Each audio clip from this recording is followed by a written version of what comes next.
আসসালামু আলাইকুম ওয়া রাহমাতুল্লাহি ওয়া বারাকাতুহু।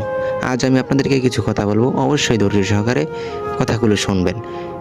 এই পৃথিবীতে এমন অনেক মানুষ আছে যারা বাইরে থেকে খুব খুশি দেখায়, কিন্তু তাদের বুকের ভিতর লুকিয়ে থাকে হাজারো কষ্ট।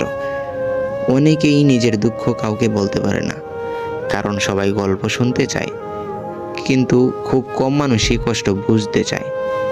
তবুও মানুষ বেঁচে থাকে নতুন দিনের আশায়। এই আকাশটা দেখুন, প্রতিদিন সন্ধ্যা নামে, চারপাশ অন্ধকার হয়ে যায়, কিন্তু আকাশ কি কখনো আশা ছেড়ে দেয়? না, কারণ সে জানে অন্ধকারের পরে আলো আসে। আপনার জীবনেও যদি কষ্ট থাকে, হতাশ হবেন না। হয়তো আল্লাহ তাআলা আপনার জন্য এর চেয়েও সুন্দর কিছু প্রস্তুত রেখেছেন।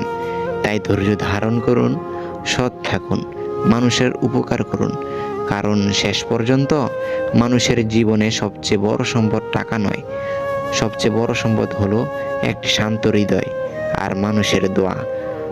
ভালো লাগলে পেজটিকে ফলো এবং ভিডিওটিকে শেয়ার করে দিবেন।